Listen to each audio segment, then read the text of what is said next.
একটা মানুষ দুনিয়াতে সফল হলো, একটা মানুষ দুনিয়ার জীবনে সফল হলো, কিন্তু আখিরাতে লোকটা জিরো। আল্লাহ বলছেন লোকটা আসল সফল নয়। আর একটা লোক আখিরাতের জীবনে সফল, আখিরাতের জীবনে লোকটা কিন্তু হিরো, আর দুনিয়ার জীবনে জিরো।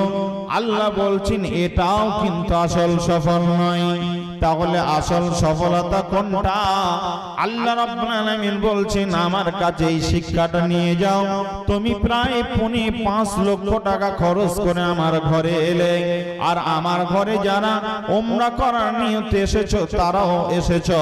প্রায় 1 লক্ষ টাকা খরচ করে উমরা করতে এলে, আমার ঘর থেকে তোমরা চাবিটা নিয়ে যাও, সফলতার চাবি। আল্লাহ বলছেন যতদিন তুমি বেঁচে থাকবে, যতদিন তোমার ব্রেন সুস্থ থাকবে, ততদিন পর্যন্ত এই চাবিটা দিয়ে তুমি সফলতার ওই তালাটা খোলার চেষ্টা করবে। যদি তুমি এই চাবিটা ব্যবহার করতে পারো, দুনিয়ার জিন্দেগি যদি তুমি ব্যবহার করতে পারো, তাহলে দুনিয়াতেও সফল হয়ে যাবে, আর আখিরাতেও তুমি সফল হয়ে যাবে। আমার আল্লাহ বলেন ওই আয়াতটা হলো, ওই চাবিটার নাম হলো আয়াত। ওই আয়াতটা কি? আল্লাহ রাব্বুল আলামিন বলছেন বিসমিল্লাহির রহমানির রহিম, রব্বানা আতিনা ফিদ দুনিয়া হাসানা ওয়া ফিল আখিরাতি হাসানাতাও ওয়া কিনা আযাবান নার।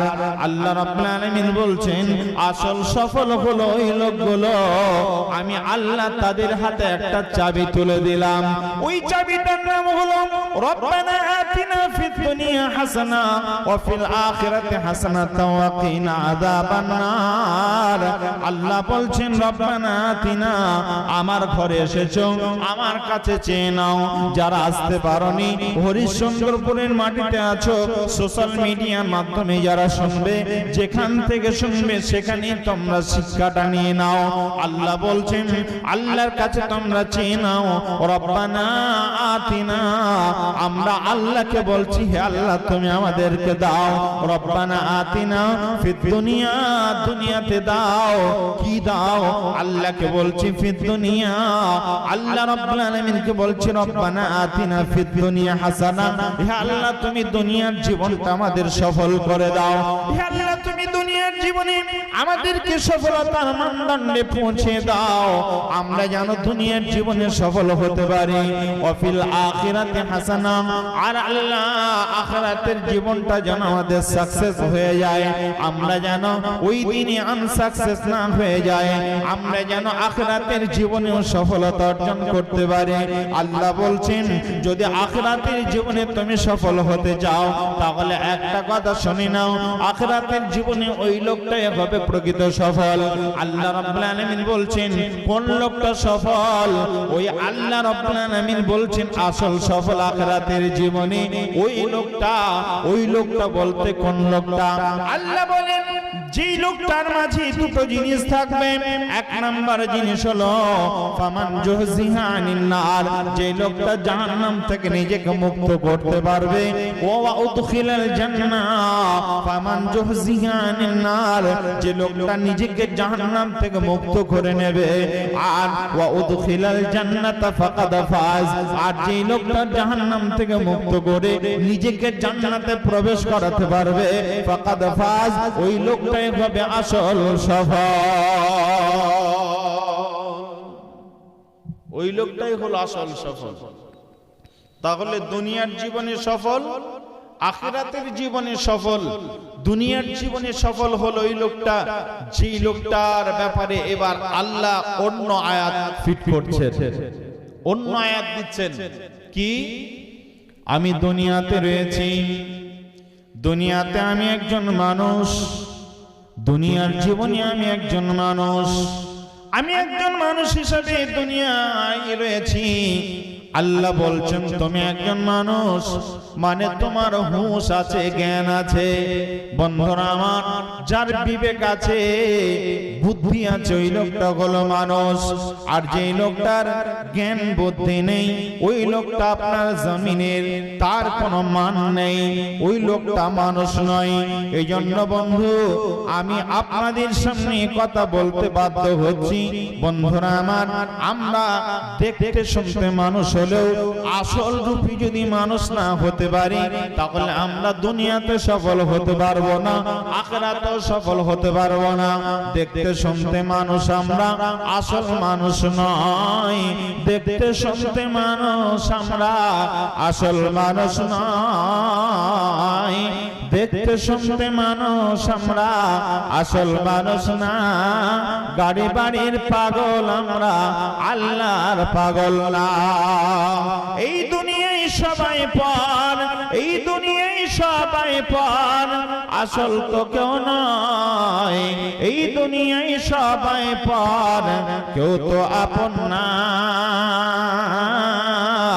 সাথে যাইবে আমল নামা, ভুইলা যায় না রে বন্ধু, ভুইলা যায় না। দেখতে শুনতে মানুষ আমরা, দেখতে শুনতে মানুষ আমরা, আসল মানুষ না। গাড়ি বাড়ির পাগল আমরা, আল্লাহর পাগল না, আল্লাহর পাগল না। বন্ধুরা আমার, আমরা যদি আল্লাহর পাগল না হতে পারি, দেখতে শুনতে মানুষ হলেও কিন্তু আসল মানুষ হতে পারবো না। দুনিয়াতে আমরা সফলতা অর্জন করতে পারবো না। যে লোকটা দুনিয়া ছেড়ে আপনার আখিরাতের জগতে চলে যাবে, আল্লাহর নবী বলছেন যে লোকটা দুনিয়া ছেড়ে আখিরাতের জগতে যাইবে। আর আখিরাতের জগতে যাওয়ার সময় একটা জায়গাকে তাকে ক্রস করতে হবে। আমি রয়েছি ইন্ডিয়াতে, যদি আমি বাংলাদেশ যেতে চাই, তাহলে আমাকে একটা জায়গা ক্রস করতে হবে। ওই জায়গাটার নাম হলো 0 পয়েন্ট। 0 পয়েন্ট ক্রস করে আমি ইন্ডিয়া ছেড়ে বাংলাদেশ ঢুকতে পারবো। আবার বাংলাদেশ থেকে যদি ইন্ডিয়াতে আসতে চাই, তবু আমাকে একটা জায়গা ক্রস করতে হবে, তার নাম হলো 0 পয়েন্ট। 0 পয়েন্ট যদি কোনো মানুষ ক্রস করতে না পারে, অতিক্রম না করতে পারে, এদিক থেকে ওপারে যেতে পারবে না, আবার ওপার থেকে এপারেও আসতে পারবে না। এদেশ থেকে ওদেশে যেতে পারবে না, আবার ওদেশ থেকে এদেশেও আসতে পারবে না। আমার রব বলছেন ঠিক একইভাবে, যদি কোনো মানুষ আখিরাতের জগতে যেতে চায়, আখিরাতের জগতে যদি কোনো মানুষ যেতে চায়, তাহলে তাকে একটা জায়গা ক্রস করতে হবে। ওই জায়গাটার নামই হলো মওত। কোনো মানুষ যদি মৃত্যুবরণ না করে, ইন্তেকাল না করে, মুন্তাকিল না হয়, তাহলে ওই লোকটা আপনার ইহকাল থেকে পারলৌকিক জীবনে যেতে পারবে না। কথা বলেন, যেতে পারবে না। ইহকাল থেকে পারলৌকিক জীবনে যেতে হলে পারে কি করতে হবে? মৃত্যুবরণ করতে হবে। মরিনি মানে দুনিয়াতে আছি, মরবো তো দুনিয়া ছেড়ে চলে যাব। কথা বলছেন কি বলছেন না? এবার নবীজি বলছেন, ওই লোকটা মৃত্যুর সময় তার কাছে ভয়ঙ্কর একটা দৃশ্য আসবে। আপনার আপনজন প্রিয় মানুষ যারা মারা গেছে, হতে পারে ওটা আপনার স্ত্রী, হতে পারে ওটা আপনার মা, হতে পারে ওটা আপনার বোন। যে লোকটা মারা গেছে, ওটা আপনার যদি মা আগে যায়, আগে যদি আপনার আব্বু মারা যায়, তাহলে নবীজি বলছেন মৃত্যুর সময় আপনার মায়ের রূপ ধরে আপনার সামনে আসবে। আর আপনার সামনে যখন আপনার মায়ের রূপ ধরে আসবে, মা এসে বলবে, বেটা দুনিয়াতে যখন বিপদে পড়তে, আমি তোমার বিপদের সময় ছুটে এসে তোমাকে উদ্ধার করেছি, সহযোগিতা করেছি। আজকেও তুমি বড় বিপদের মধ্যে আছো রে বেটা, আজকের যে বিপদ এটা হলো ও জাআত সাকরাতুল মউত, এখন তোমার কাছে মউত নামক জায়গাটা তুমি পৌঁছে গেছো, এখনই তোমার মৃত্যু হবে। তোমার মাথার কাছে আজরাইল বসে আছে, তোমার মাথার কাছে মালাকুল মউত এসে বসে আছে, আর তোমার জানটা এখন কবজ করে নেওয়া হবে। তোমাকে বলা হবে ইরজিই ইলা রাব্বিকি রাদিয়াতাম মারদিয়া ফাদখুলি ফি ইবাদি ওয়াদখুলি জান্নাহ।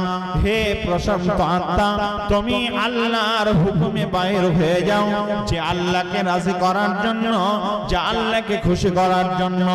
দুনিয়াতে তুমি ভালো আমল করেছিলে, ভালো ভালো আমলগুলো করেছিলে আল্লাহকে খুশি করার জন্য। তোমার ওই ইবাদতগুলো আমার রব বলছেন ভালো ইবাদত করার কারণে তুমি ইবাদতকারীদের অন্তর্ভুক্ত হয়ে গেছিলে। আল্লাহ তোমাকে ইবাদতকারীদের অন্তর্ভুক্ত বানিয়েছেন। ফাদখুলি ফি ইবাদি, আল্লাহকে রাজি করতে পেরেছো তোমার ইবাদতের মাধ্যমে। আল্লাহ রাব্বুল আলামিন খুশি হয়ে গেছেন তোমার ইবাদতে। আল্লাহ তোমার কাছে আমাকে পাঠিয়েছেন, আল্লাহ তোমাকে এখান থেকে নিয়ে যাওয়ার জন্য আমাকে পাঠিয়েছেন।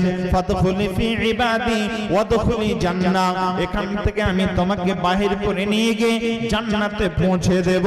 এই ডিউটিটা আমার রব আমাকে দিয়েছেন। অতএব বন্ধুরে, তোমার এই জায়গাতে আর থাকা যাবে না। মালাকুল মউত বলে তোমাকে এই জায়গায় আর থাকতে হবে না, আল্লাহর হুকুমে তুমি বাইর হয়ে এসো। তোমার শরীর থেকে রে প্রশান্ত তুমি বাইর হয়ে এসো। যেমনি এই কথাটা বলে দেবে আর আত্মা বাইর হয়ে আসবে, তার আগের মুহূর্তে মালাকুল মউত যখন এই কথাটা বলবে ইরজিই ইলা রাব্বিকি রাদিয়াতাম মারদিয়া, এই কথাটা যেমনি বলবে মালাকুল মউত আর তার রূপ ধারণ, তার মায়ের রূপ ধারণ করে মা এসে তার সামনে বলবে, বেটারে আমি তোমার মা, তোমার জন্য আমি এমন কিছু করতে পারিনি, তবে একটা কথা বলে দিচ্ছি শোনো, আমি আগে চলে গেছি, আমি খুব সুখের জায়গায় রয়েছি, আর তোমাকে আজকে ওই সুখের খবরটা দেওয়ার জন্য এসেছি। একটা কথা শুনে নাও, আমি যেহেতু আগে চলে গেছি ওই জায়গাতে, আমি যেহেতু ওখানকার খবরটা জানি, তুমি কোনোদিন যাওনি, এই জন্য ওখানকার পরিবেশ সম্পর্কে তোমার জ্ঞান নেই। আমি গত বছর আপনাদের তার আগের বছরে এই মাঠে এসেছিলাম, এই মাহফিলটা এই জায়গাতে হয়েছিল, শেষে আমি বক্তব্য রেখেছিলাম। আমি চাঁদপুরের মাটিটা চিনি, চাঁদপুরটা আমার মুখস্থ আছে, এই জন্য আমার চাঁদপুরের পরিবেশ জানা আছে, রাস্তাঘাট জানা আছে, কোন জায়গায় বাথরুম পায়খানা আছে, সব কিছু আমার জানা আছে। কোথায় থাকতে দেবে বক্তাদের এটা আমার জানা আছে, এখানকার পরিবেশ সম্পর্কে আমার জানা আছে। কেন জানা আছে? আমি আগে এসেছিলাম এই জন্য জানা আছে। অনুরূপ ভাবে মা তার সন্তানকে বলবে, আমি আগে চলে গেছি, ওখানকার পরিবেশ আমার মুখস্থ আছে, ওই লোকগুলো শান্তিতে আছে, সুস্থিতে আছে, খুব সুখের জায়গা পেয়ে গেছে। যে মানুষগুলো আমার কথা মতো আমি যেটা তোমাকে বলছি, তুমি যদি ওই সুখের জায়গাটা পেতে চাও, যদি যেতে চাও, ওই সুখের জায়গায় যদি তুমি থাকতে চাও, তাহলে আমার কথাগুলো তুমি কান খুলে একটু শুনে নাও। মা বলবে, বেটা দুনিয়াতে বিপদে পড়লে পারে মা হয়ে আমি তোমার আগে ছুটে গেছি বিপদ থেকে উদ্ধার করার জন্য। আজকেও তুমি বড় বিপদে আছো রে বেটা। আজকে আমি তোমাকে বলছি যে কথাটা তুমি ভালো করে শুনে নাও, আমার কথাটা তুমি কান খুলে শুনে নাও। আজকে যে লোকগুলো তোমার পাশে বসে আছে, তোমার মাথার পাশে চতুর্দিকে যারা বসে আছে, তারা বলছে লা ইলাহা ইল্লাল্লাহ, কালেমা তালকিন দিচ্ছে। কালেমা পড়ার প্রয়োজন নেই, একবার বলে দাও আমার কাছে এই কথাগুলো তোমরা বলবে না, এগুলো আমার ভালো লাগে না, এগুলো আমি শুনতে চাই না, আমি এগুলো বলবো না। আমি একবার তুমি অস্বীকার করে দাও, সুখের ঠিকানা তুমি পেয়ে যাবে। আপনার মা যে আপনার কাছে রূপ ধারণ করে এসেছে আপনার মায়ের, ওটা আসলে আপনার মা নয়। আল্লাহর নবী বলেছেন যে লোকটা একবার মারা যাবে, কবরে চলে যাবে, আপনার বাড়ি থেকে একবার ট্রান্সফার নিয়ে আখিরাতের জগতে চলে যাবে, ওটা আপনার নিজের নিকট নিকট আত্মীয় হোক না কেন, যতই আপনার কাছের মানুষ হোক না কেন, হতে পারে ওটা আপনার একই বিছানায় থাকা আপনার স্ত্রী, হতে পারে ওটা আপনার মা, হতে পারে আপনার ওটা আব্বু, ওটা যেই হোক না কেন, ও আর কোনোদিন কিয়ামত পর্যন্ত আপনার কাছে আসবে না, আপনার কাছে আর কোনোদিন এসে বলবে না বেটারে তুমি বিপদে পড়েছো, আমি তোমার আব্বা, বেটারে আমি তোমার মা, তুমি বড় বিপদে পড়েছো, এ কথা একবারের জন্য বলবে না।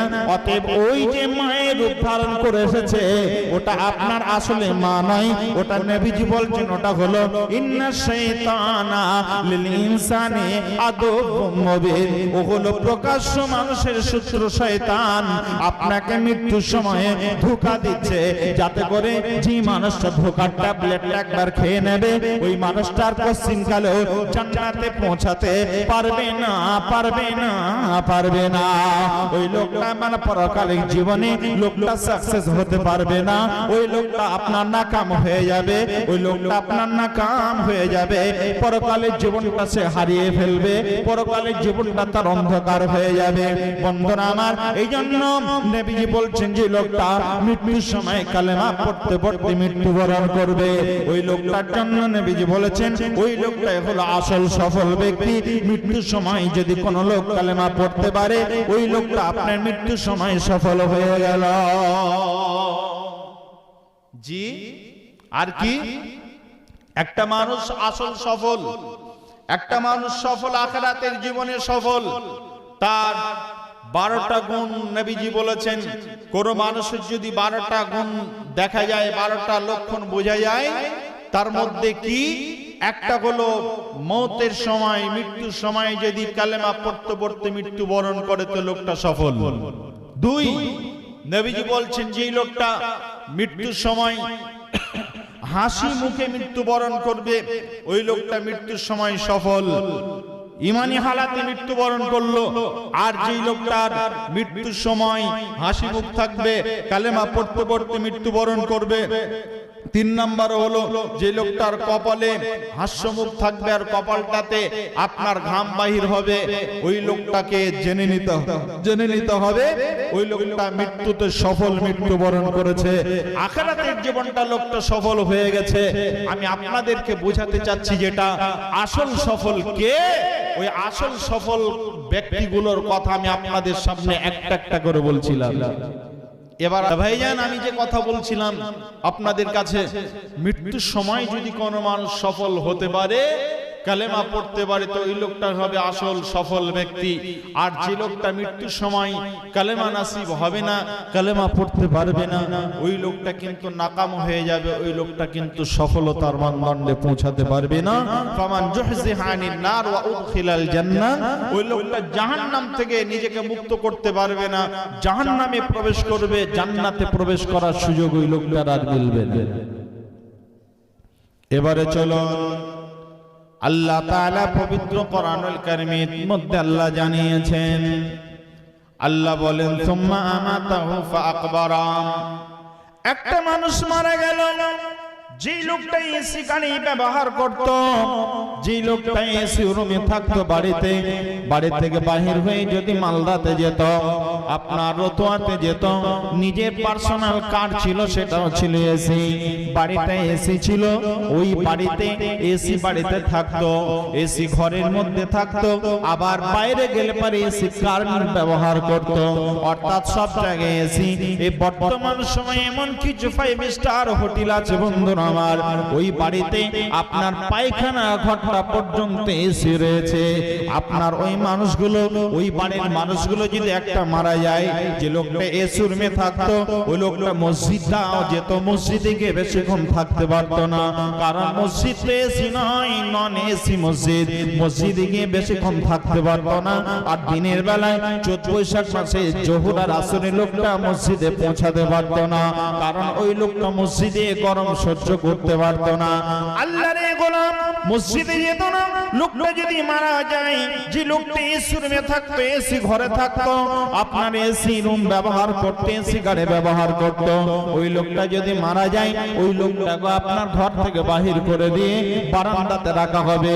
যদি আপনার ওই বাড়ির লোকটা যদি রাতে মারা যায়, রাত 10টার সময় মারা গেল, 10টার সময় যদি মারা যায়, বাড়িতে থাকতো কে না, তার ঘরে তার পাশে থাকতো তার স্ত্রী, তার পাশের ঘরে থাকতো তার বাপ মা, তার পাশের ঘরে থাকতো তার ছেলে মেয়ে। ওই স্ত্রীকে যদি বলা হয় এত রাতে মারা গেল, খবরটা পৌঁছে গেছে চতুর্দিকে, সকাল ছাড়া মাটি হওয়ার কোনো রাস্তা নেই। এখন আমার ছেলে জীবনে যতদিন বেঁচে ছিল এসি রুমে ছিল, আজকে আমার একটা আশা, শেষ কথা হলো এটা, আমার ছেলেকে আমি এসি রুম থেকে সকালের আগে পর্যন্ত বাহির করব না, সকাল পর্যন্ত আমার ছেলে অন্ততপক্ষে এসি রুমে থেকে যাক। কারণ কবরটা যদি তার এসি না হয়, এই জন্য আমার মনে একটা সান্ত্বনা আমি নিজেকে দিতে পারবো, আমার ছেলেকে আমি রাত পর্যন্ত সকাল পর্যন্ত এসি রুমে আমার ছেলেকে রেখেছিলাম, অন্ততপক্ষে আমার মা হিসাবে এটা আমি বলতে পারবো, নিজেকে সান্ত্বনা দিতে পারবো। তাহলে ওই ঘরে মেয়ে স্ত্রীর সঙ্গে সঙ্গে বলে দিল, আপনার ছেলে যদি এসি রুমে রাতে যদি আজকে থেকে যায়, তাহলে আমার এই ঘরে থাকা সম্ভব নয়, আমি এই ঘরে থাকতে পারবো না, আমি বাইরে থাকবো। আপনি যাকে নিয়ে গলা ধরে শুয়ে থাকতেন, যে স্ত্রীকে নিয়ে আপনি জীবন কাটালেন, যে স্ত্রী স্বামী ছাড়া একটা রাত কাটায়নি, ওই স্ত্রী তার স্বামীকে কথা বলে দিচ্ছে, তার স্বামীর বাপ মাকে কথা বলে দিচ্ছে, শ্বশুর শাশুড়িকে, বাড়ির পরিবারস্থ লোকদেরকে কথা বলছে যে আমার রুমে আমি আর থাকতে পারবো না, আমার স্বামী যদি এই ঘরে থাকে, আমি এই ঘরে রাত কাটাতে পারবো না, আমার পাশে ঘুম হবে না। বন্ধুরা আমার বলছেন শোনো, সুম্মা আমাতাহু ফাকবারা, একটা মানুষ মারা যাবে, তাকে ওই এসি রুমে আর রাখা হবে না, এসি গাড়িতে তাকে আর চাপানো হবে না, তাকে একটা খাটুলিতে করে তাকে নন এসি ঘরের মধ্যে রেখে আসা হবে। ওই ঘরটার নামই হবে কবর। যদি লোকটার আমল ভালো থাকে তাহলে ঘরটা এসি হবে, আর যদি ওই লোকটার আমল ভালো না থাকে তাহলে তার ঘরটা কবর ঘরটা এসি হতে পারে না, পারে না, পারে না। কিছু মানুষ আছে দেখবেন, গ্রাম বাংলাতে কিছু মানুষ আছে, লোকগুলোকে বলা হয়, আমাদের নদিয়ার ভাষায় তাদেরকে ক্যাট পাকা বলা হয়, আপনাদের দেখে কি বলে জানি না, মানে অতি পাকা, বুঝেন কি না, অতি পাকা। তা আমাদের ওই দিককার একটা গাইয়া ভাষাতে বলে ক্যাট পাকা। তা ওই পাকা মানে অতিরিক্ত বেশি বুঝে, যেটা যতদূর বুঝার তার চাইতে ওভার বুঝে। ওই লোকগুলোর মধ্যে কিছু লোক আছে দেখবেন, যদি বলা হয় চল আজকে চাঁদপুরে জালসা হচ্ছে, লোকটা যদি পাশের গ্রামে হয়, যা তুই যা, আমার ভালো লাগে না মৌলবীদের কথা। কেন? মৌলবীদের শুধু দুটো কথা, একটা জাহান্নামের একটা কবর, ও আমার মুখস্থ আছে, ওদের কথা ভালো লাগে না। তখন বন্ধু বলছে, বন্ধুরে কবরের কথা শুনবি না, জাহান্নামের কথা শুনবি না, দিলটা নরম হবে না, পাথরের মতো শক্ত হয়ে যাবে। কবরে কি জবাব দিবি? একটু হলেও পারে ভয় হবে। তখন এই বন্ধু বলছি, কবরের প্রশ্নগুলো আমার মুখস্থ আছে, আলেমদের মুখ থেকে শুনেছি কবরে তিনটা প্রশ্ন হবে। একটা হবে মান রব্বুকা, তোমার রবকে, মা দিনুকা, তোমার দিন কি, মান নবিয়ুকা, তোমার নবীকে। তিনটা প্রশ্ন হবে, এই তিনটা প্রশ্ন আমি মুখস্থ করে নেব আর সুন্দর করে এর জবাব দিয়ে দেব। রব হলেন আল্লাহ, নবী হলেন নবী মুহাম্মদ সাল্লাল্লাহু আলাইহি ওয়াসাল্লাম, আর দিন হলো দিন ইসলাম। মুখস্থ করে নেব, আর মুখস্থ করে নেওয়ার পর সুন্দর করে ফেরেশতাদেরকে জবাব দিয়ে দেব। পাশে ছিল একটা খুব চালাক মানুষ, তিন মাথা, বুঝেন তিন মাথা কথা বলেন, তিন মাথা বুঝেন না? বয়স্ক মানুষ দেখবেন যারা খুব বুদ্ধি রাখে, ওই লোকগুলোকে বলা হয় তিন মাথা। ঠিক এইভাবে পাকে খাড়া করে নিয়ে এইভাবে বসবে, ওই লোকগুলোকে তিন মাথা বলা হয়। ওই তিন মাথা একটা লোক, খুব পণ্ডিত মানুষ, বুদ্ধিজীবী মানুষ। ওই লোকটা তখন পাশে বসেছিল, বলছে মুখস্থ করে পার পাবি? পাবো না কেন? তখন পাশে আর একজন ছিল বয়স্ক মানুষ, সে বলছে শোন, আমার একটা তুতা আছে, তুতা। কিছু মানুষ আছে দেখবেন পায়রা পুষতে ভালোবাসে কিনা, তো কিছু মানুষের যে দেখবেন পায়রার পাশাপাশি বাজার থেকে তুতা কিনে নিয়ে আসবে, তারপরে টিয়া কিনে নিয়ে আসবে, খাঁচার মধ্যে রাখবে, এগুলোকে দেখতে খুব তার মন চাই, ভালো লাগে। তা একটা মানুষ গল্প করছে, বলছে আমার একটা তুতা কিনে নিয়ে এসেছি, তুতাটা যখন কোনো মানুষ যায়, পরিচিত অপরিচিত সবার সাথে আমার তুতা কথা বলে। পাশে একটা লোক ছিল, বলছে কথাবার্তা আর পাচ্ছি না, এই কথাটাই বলতে হবে। তুতা আবার কথা বলে নাকি? বুঝি কথা বলে কিনা, বলে চল দেখবি কি বলে। তো বলছে আমার তোতা প্রথমেই ঢোকার সঙ্গে সঙ্গে বলবে আসসালামু আলাইকুম, এক নম্বর কথা। দুই নম্বর কথা কেমন আছো, তিন নম্বর কথা আলহামদুলিল্লাহ ভালো আছি। তখন পাশে যারা ছিল এরা বলছে, এদের মধ্যে থেকে খুব বুদ্ধিজীবী মানুষ একটা ছিল, ও বলছে সুযোগ ভালোই হলো। যে কবর বিশ্বাস করে না, নামাজ ভালোবাসে না, মৌলবীদের কথা ভালো লাগে না, শুধু বলে যে মৌলবীদের দুটো কথা, একটা কবরের আযাব আর একটা হলো জাহান্নামের আযাব, একে ভালো একটা শিক্ষা দেওয়া হবে। কিভাবে? তো বলছে আপনার তোতা যে কথা বলে সেটা দেখতে চাই। তো বলছে চলো। তখন বলছে একা যাব না, যতগুলো লোক আছে চায়ের দোকানে সবাই যাব, ৫, ৭টা, 10টা, আরো ভালো হবে, সবাইকেই কথা বলবে। তখন এই লোকটার কথা মতো, ওই তোতার মালিকের কথা মতো সবাই মিলে তোতা দেখতে যাচ্ছে, তোতার কথা বলবে। আশ্চর্য কথা, অপরিচিত মানুষকে বলবে, এটা আশ্চর্য হয়ে যাচ্ছে। কিন্তু এদের মধ্যে একটা খুব চালাক লোক ছিল, সে বলছে পাশে বাড়ি, আমি বাড়ি থেকে প্রস্রাব করে আসি বা বাড়ি থেকে করে আসি। শীতের সময় চাদরের ভিতরে একটা বড় বিড়াল ছিল বাড়িতে, কালো, ওই বিড়ালটাকে বগলে ভরে নিয়ে চাদর চাপা দিয়ে এবার ও যাচ্ছে। বলছে চল, কে যাবে আগে? বলছে ওই বিড়ালওয়ালাকে বলছে তুই বিশ্বাস করিস না আমার কথা, তুই আগে চল। এ মনে মনে ভাবছে আমি এটাই তো খুঁজছিলাম, আগে গেলে পারে কাজটা ভালো হবে। যেমনি আগে আগে যাচ্ছে, সামনের ওই বিড়ালের মুখটা সরিয়ে দিয়ে, চাদরটা সরিয়ে দিয়ে বিড়ালের মুখটা বাহির করে বিড়ালটাকে বগল করে চাপ দিয়েছে। বিড়ালটা বড় বড় করে ছোট করে ওই তোতার দিকে তাকিয়েছে। যেমনি তোতার দিকে তাকিয়েছে, তোতা সব ভুলে গিয়ে তখন খাঁচার চতুর্দিকে ঘুরতে শুরু করেছে। কোন দিক দিয়ে রাস্তা আছে পালাবার, ওই দিক দিয়ে পালিয়ে যাব, বাঁচার কোনো রাস্তা নেই। আল্লাহ রাব্বুল আলামিন ঠিক এইভাবে বলছেন, রে ওই গোলামের দল যারা কবরের বিশ্বাস করো না, যারা কবরে দুইজন ফেরেশতা আসবেন, একজন নাকির একজন মুনকির, এই ফেরেশতারা তোমাদেরকে প্রশ্ন করবে তিনটা। এই তিনটা প্রশ্ন মুখস্থ করে গেলে পারে তোমরা ওই দিন উদ্ধার হতে পারবে না, জবাব দিতে পারবে না। এই তোতার মালিক যেমন তোতার জন্য অনেক কথা বলছিল, যেমনি বিড়াল দেখেছে তোতা সব মুখস্থ বিদ্যা ভুলে গেছে, ঠিক একইভাবে কোন মানুষ যদি আল্লাহর এই জমিনে মুখস্থ করে যায়, ওই লোকটা তোতার মতো ওই ফেরেশতা দেখার সঙ্গে সঙ্গে তোতা যেমন বিড়াল দেখেছে তার মুখস্থ বিদ্যা ভুলে গেছে, আল্লাহর গোলাম যারা এই জমিনে মুখস্থ করে যাবে, বলছো তোমরা যেমনি আল্লাহর ফেরেশতা দেখতে পাবে সব তোতার মতো ভুলে যাবে, তোমাদের বাঁচার কোনো রাস্তা থাকবে না। ওই দিনে ফেরেশতা তোমাদেরকে মজবুত করে ধরবে আর টানতে টানতে জাহান্নামে নিক্ষেপ করবে। বন্ধুরা আমার, আমি আপনাদের সামনে বলছিলাম, তাহলে যে লোকটা কবরের জীবনে সাকসেস হতে চায়, লোকটাকে আপনার দুনিয়াতে ভালো আমল করতে হবে। আজকের এই মজলিসে শেষ পর্যন্ত থাকতে হবে। আপনি ভালো কথা শুনবেন, এরপরে আপনাদের কাছে আমি বলছিলাম যে কথা, মৃত্যুর সময় যে লোকটা কালেমা পড়তে পারলো আর শয়তানের ধোঁকা খেলো না, ওই লোকটা মৃত্যুর সময় সাকসেস হলো। যে লোকটা কবরের জীবনে আপনার ফেরেশতাদের সামনে সুন্দর করে জবাব দিয়ে দিল, ওই লোকটা কবরের জীবনটা সাকসেস হয়ে গেল। এরপরে আল্লাহ রাব্বুল আলামিনের নবীর ফেরেশতারা, আল্লাহ রাব্বুল আলামিনের নবীর সাহাবীরা, তারা নিজের জীবন দিয়ে আল্লাহ রাব্বুল আলামিন পবিত্র কোরআনুল কারীমে আল্লাহ তাআলা বলেছেন, আল্লাহ রাব্বুল আলামিন বলছেন, ইন্নাল্লাহা আশতারা মিনাল মুমিনিনা আনফুসাহুম ওয়া আমওয়ালাহুম বিআন্না লাহুমুল জান্নাহ। আল্লাহ রাব্বুল আলামিন বলছেন, হে আমার মুমিন বান্দারা, নিশ্চয়ই আমি আল্লাহ তাআলা তোমাদের সঙ্গে বিনিময় করতে চাই। বিনিময়টা কি? আল্লাহ বলছেন বিনিময় হলো, ধরে নেন আমার বাড়ি হলো নদিয়া, আমার বাড়ি হলো নদিয়া পলাশী, আর আপনাদের বাড়ি হলো হরিশ্চন্দ্রপুর। একটা মানুষ হরিশ্চন্দ্রপুরের, একটা মানুষ আমার পলাশীতে। ওই লোকটা চাকরি সূত্রে হোক, ব্যবসার সূত্রে হোক, প্রায় 20 বছর ধরে পলাশীতে আছে। ওই জায়গাতে 2 বিঘা জমি কিনেছে। সেই লোকটা ওখানে একটা সুন্দর বাড়ি বানিয়েছে।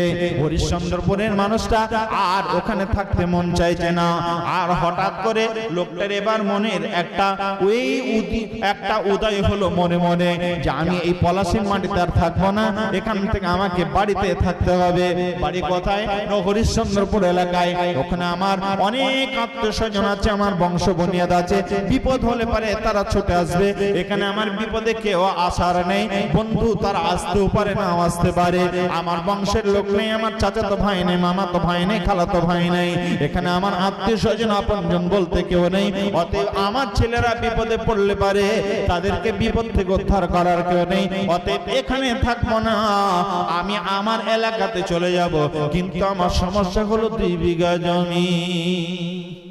2 বিঘা জমি, 1 বিঘা, 2 বিঘা জমি, একটা বাড়ি। কিছু বলছেন? আমি বুঝতে পেরেছি। শেষের বেলায় তুলে আবার সব নেবে না। দাঁড়ান একটু থামেন। মুসলমানি করতে গেলে পর আগে ধামাতে বসাতো, আগে বসাতো না? হ্যাঁ, একটু বসেন। ধামাতে কেবল বসাচ্ছি, আর 10 মিনিট বসেন। আমি আপনাদের কাছে কি বলছিলাম মনে আছে? ফেরেশতা তো শেষে যারা চলে যাচ্ছে, রে কি বস্তানো বস্তা বেরিয়ে, আল্লাহ করলাম কি করলাম কি। নদিয়া থেকে মলপি নিয়ে এলাম, জীবনে যা শুনিনি তাই দেখা বেরে, আর বাড়ি চলে গেলাম। তবে একটা কথা বলি, আপনারা কিন্তু কেউ বলবেন না বা দেখে গিয়ে ওদেরকে বর্ণনা শোনাবেন না যে ফেরেশতা দেখে এলাম, এরকম এরকম কালার, এরকম এরকম রং। স্টেজের পিছনে আছে, আসতে বললেই চলে আসবে। থামেন। বলছিলেন কি কথা? 2 বিঘা জমি, একটা বাড়ি। আমার এখানে আমি ব্যবসার সূত্রে বা এখানে চাকরির সূত্রে এখানে আছি, আমার ঠিক একই কন্ডিশন। এবার আমি বলছি এখানে আর থাকবো না, আমি নদিয়ায় চলে যাব। আর এখানকার মানুষ নদিয়াতে যিনি আছেন উনি বলছেন আমিও চলে আসব। কিন্তু আমার সাথে আগে থেকেই পরিচয় আছে। আমি বললাম ভাই এক কাজ করেন, আমারও থাকতে মন চাই না আর আপনারও থাকতে মন চাই না, তাহলে এক কাজ করেন, আমার এই 2 বিঘা জমি আর বাড়িটা আপনি নিয়ে নেন, আর এখানকার জায়গা আর বাড়ি আপনি আমাকে দিয়ে দেন। এটাকে বলা হয় বিনিময় করা। আমি নিয়ে নিলাম তার জায়গা জমি বাড়ি ঘর, আর সে নিয়ে নিল আমার জায়গা আর জমি বাড়ি ঘর, সে নিয়ে নিল আমারটা, আমি তারটা নিয়ে নিলাম। এটাকে বলা হয় বিনিময় করা। আল্লাহ বলছেন শোনো, ইন্নাল্লাহা আশতারা মিনাল মুমিনিনা আনফুসাহুম। রে আল্লাহর গোলাম, আমি তোমাদের সঙ্গে বিনিময় করতে চাই। বিনিময়টা কি? বিনিময়টা হলো আল্লাহ বলছেন ইন্নাল্লাহা আশতারা মিনাল মুমিনিনা আনফুসাহুম। আমি আল্লাহ তোমাদের কাছ থেকে বিনিময় করতে চাই। আমি একটা দেব, বিনিময়ে একটা নেব অথবা দুটা নেব। হয় একটা দেবে অথবা দুটা দেবে, প্রয়োজনে দুটাই লাগবে, অথবা তোমাদেরকে বিনিময়ে একটাও দিতে হতে পারে। আল্লাহ রাব্বুল আলামিন বলেন ওটা কি? ওর নাম হলো, আল্লাহ রাব্বুল আলামিন বলছেন ওর নাম হলো ত্যাগ। ত্যাগ ছাড়া কোনো মানুষ সফলতা অর্জন করতে পারবে না। আমি এমবিবিএস ডাক্তার হব, আমার আগে ত্যাগ করতে হবে। ত্যাগটা কি হবে? আমার বাড়ির মহব্বত ভুলে যেতে হবে, আমার বন্ধু বান্ধব আত্মীয় স্বজন ভাই বাপ মা এদের আমার মহব্বতটা ভুলে যেতে হবে। এটা একটা ত্যাগ। বাড়ির আমার মহব্বত ভুলে যেতে হবে। বাড়িতে একটা অকেশন চলছে, বিবাহ শাদী চলছে, বড় ধুমধাম চলছে, এই বিবাহ শাদীর খবর আমাকে মনে রাখলে হবে না। বাড়ি থেকে বাইর হয়েছি, ডাক্তার হব এই উদ্দেশ্যে বাইর হয়েছি, আমি একজন আইপিএস অফিসার হব এই জন্য বাইর হয়েছি, লেখাপড়া করবে মনোভাবে। আর কাশ্মীরের মাটিতে একজন মুসলিম তরুণী, একটা মুসলিম বোন, সে এমবিবিএস এ চান্স পেয়েছে, আবার আইপিএস এ চান্স পেয়েছে। সে দুটো বড় বড় পৃথিবী আপনার ভারতবর্ষে দুটো বড় পদ, অফিসারি পদ সে চান্স পেয়েছে এবং এমবিবিএস চান্স পেয়েছে, একটা মেয়ে 3টা জায়গাতে খুব সফলভাবে উত্তীর্ণ হয়েছে, প্রধানমন্ত্রী তাকে ডেকে তাকে পুরস্কৃত করছে। বন্ধুরে আমার রব বলছেন, শোনো রে গোলামের দল, যদি তোমরা আমার কাছ থেকে পুরস্কার নিতে চাও, ওই পুরস্কারটা কি? আমার রব বলছেন এই পুরস্কারটা হলো জান্নাত। আমি তোমাদেরকে জান্নাত দেব, আর বিনিময়ে তোমাদের কাছ থেকে দুটো জিনিস নেব। তবে 1 নাম্বার জিনিস হলো ত্যাগ। ত্যাগ ছাড়া কোনো মানুষ সফলতা অর্জন করতে পারবে না। আপনি ত্যাগ যদি না করেন তাহলে কোনো জায়গাতে সাকসেস হতে পারবেন না, পারবেন না, পারবেন না। সাহাবেরা কেমন করে ত্যাগ করেছিলেন? চলে যেন না বাবজি, ও ভাই চলে যেন না, 5টা মিনিট বসেন, 5টা মিনিট বসেন, শেষে কিছু পাবেন এটা আশা রাখছি। কিছু পাবেন, ফেরেশতা তো বলবো, কিন্তু কিছু পাবেন আশা করছি। আমি যেটা বলতে চাচ্ছি আয়াতটা দিয়ে কিছু পাবেন আশা রাখছি ইনশাআল্লাহ। শুনেন, আল্লাহ রাব্বুল আলামিন বলছেন ত্যাগ। ত্যাগ এমন একটা জিনিস, ত্যাগ ছাড়া কোনো মানুষ সফল হতে পারবে না, সেটা দুনিয়াতে সেটা আখিরাতে। আপনি যদি আখিরাতে ত্যাগ পেতে চান, ত্যাগ যদি দুনিয়াতে না করেন আখিরাতে সফল হবেন না। কেমন ত্যাগ? আপনার পাশে একজন ব্যক্তি নেশা করছে, আপনার মন চাচ্ছে দুটান দিলে পরে ভালো হতো, কিন্তু আপনার ভয় হচ্ছে আল্লাহ জাহান্নামে দিয়ে দিতে পারে, আল্লাহ এটাকে হারাম করেছে। আপনার পাশে কেউ মদ খাচ্ছে, আপনার মন চাচ্ছে আমি একবার খেয়ে দেখি, আপনার মন চাচ্ছে, কিন্তু আল্লাহকে ভয় করলেন, আপনি ত্যাগ করলেন দুনিয়াতে, আপনি পেয়ে যাবেন আখিরাতে।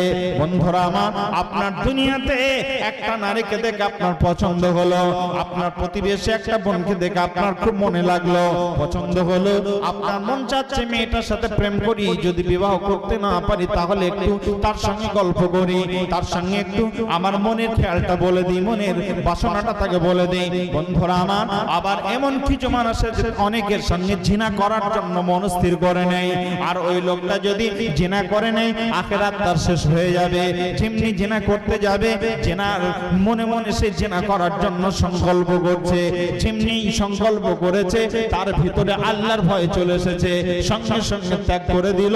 আল্লাহ তোমার এই বান্দিকে যদি আমি গ্রহণ করে নি, আমার এত জীবন সঙ্গিনী নয়, এ তো আমার জন্য, এটা এই মেয়েটি আমার জন্য তো হালাল নয়, এ তো আমার জন্য অবৈধ, এ তো আমার জন্য হারাম, একে যদি আমি হালাল মনে করে নি তাহলে আমার আখিরাতটা নষ্ট হয়ে যাবে। এই জায়গাতে আপনি ত্যাগ করে নিলেন। বন্ধুরা আমার, ত্যাগ ছাড়া আপনি সফল হতে পারবেন না, পারবেন না। এই জন্য আমার রব বলছেন, শোনো আল্লাহর নবী সাহাবেরা কেমন করে ত্যাগ করেছিলেন। আল্লাহর নবী একটা যুদ্ধের জন্য তামামা বাজিয়ে দিলেন, যুদ্ধের খবরটা সাহাবীদের মাঝে ঘটে সবার কাছে পৌঁছে গেল। ওই যুদ্ধটা কোন যুদ্ধ ছিল? ঐতিহাসিকগণ বলেছেন এটাই ছিল ইসলামের শেষ যুদ্ধ।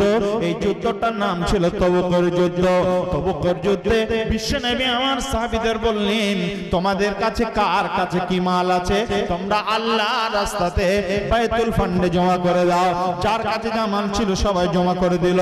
ওমরের যত মাল ছিল অর্ধেকটা মাল আল্লাহর রাস্তাতে বাইতুল ফান্ডে জমা করে দিলেন। আব্দুর রহমান বিন আওফ তিনি তার মালটা হাজির করে দিলেন। হযরত তালহা তার মালটা হাজির করে দিলেন, যার যতটা সাধ্য ছিল হাজির করে দিলেন। হযরত উসমানের যা মাল ছিল 1/3 আল্লাহর রাহে তিনি খরচ করে দিলেন। বন্ধুরা আমার, এই করতে করতে হযরত আবু বকর সিদ্দিক রাদিয়াল্লাহু তাআলা আনহুর বাড়িতে যা মাল ছিল সমস্ত বাড়ি খোঁজাখুঁজি করে যা মাল পেলেন সমস্তটা নিয়ে চলে এলেন। অনেক লম্বা কথা আমি আপনাদের কাছে শর্ট করে বলছি। এরপরে বিশ্বনবী মুহাম্মদ রাসূলুল্লাহ সাল্লাল্লাহু আলাইহি ওয়াসাল্লাম তিনি সাহাবীদের বললেন, রে সাহাবীর দলেরা, এবার তোমাদেরকে যুদ্ধের ময়দানে যেতে হবে। এই যুদ্ধটা শুধু তবুকের যুদ্ধ নয়, এটা আপনার মুতার যুদ্ধতেও ঘটেছিল। আল্লাহর নবী মুতার প্রান্তে এই রকম ভাবে সাহাবীদেরকে নিয়ে চলে গেলেন। মুতার প্রান্তে সাহাবীরা যেমনি চলে গেলেন, সাহাবীরা ওই যুদ্ধের ময়দানে যুদ্ধ করতে করতে করতে করতে এক পর্যায়ে এই যুদ্ধে বিজয় হলেন। এবার বিজয় হওয়ার পর যেমনি মদিনার দিকে আসতে শুরু করলেন, মদিনার দিকে আল্লাহ নবী তার সাহাবীদের নিয়ে আসেন।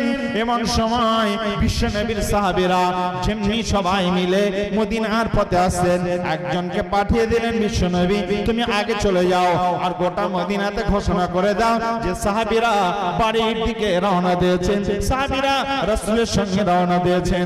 বিশ্ব নবী আমার সাহাবীদের নিয়ে মদিনাতে ঢুকছেন। যার স্বামী বাড়ির বাইরে চলে গেছে, তোমরা পরিপাটি হয়ে সুন্দর করে সেজে গুজে তোমরা বসে থাকো স্বামীর জন্য।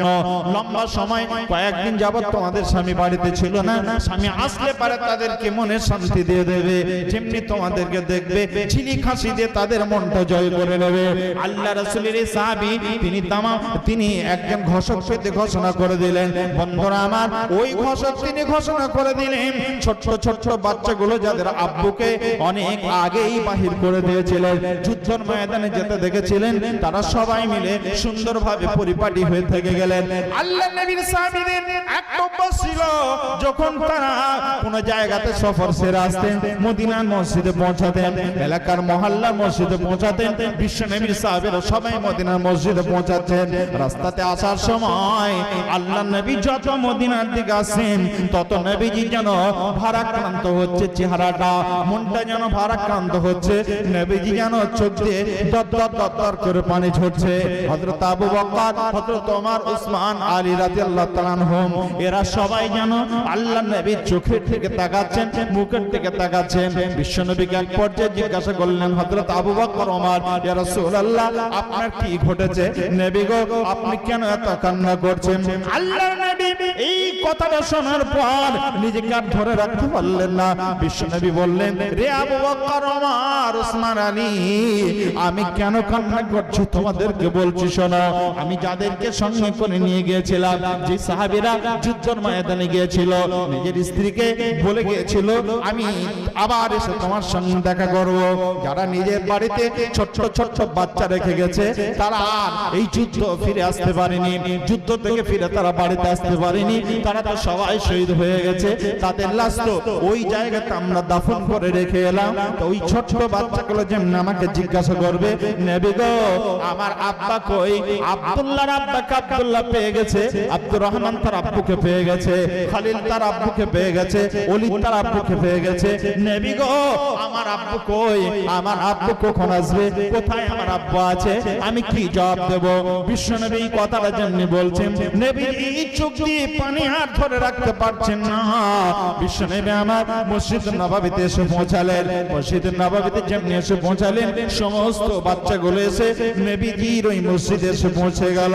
চার জবাব ছিল, যার ছেলে এসে পৌঁছেছে, আব্দুল্লাহর বাপ আব্দুল্লাহকে কোলে তুলে নিয়ে চুম্বন দিল।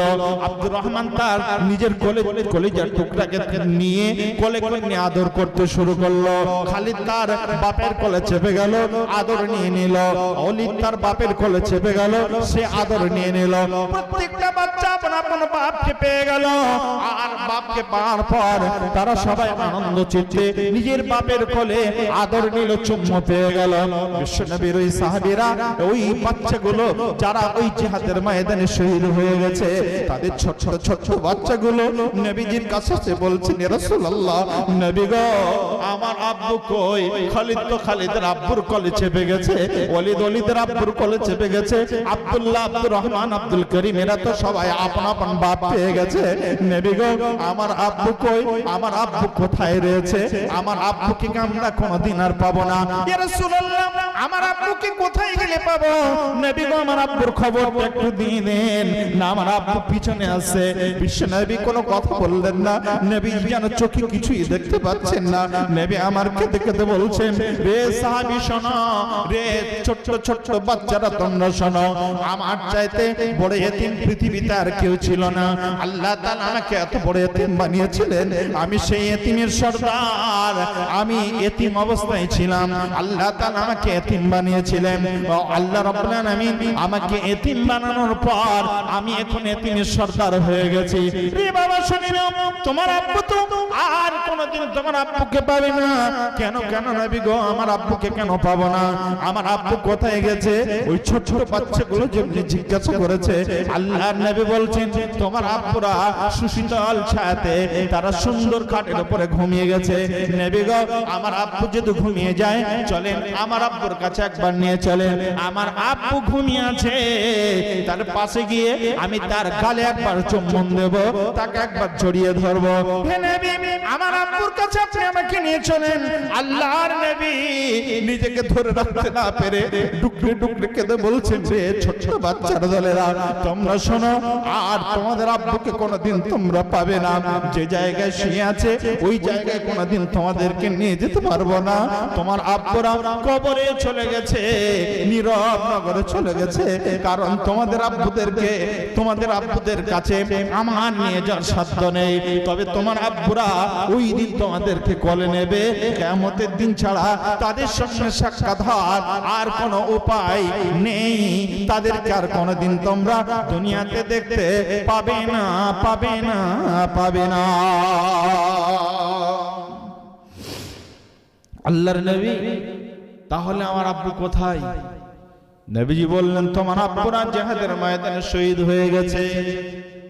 যে স্ত্রীগুলো নিজের স্বামীকে শহীদ হতে শুনেছে, নিজের স্বামী শহীদ হয়ে গেছে খবরটা শুনেছে, তারা নিজেদেরকে বিধবার মতো দেখতে শুরু করেছে।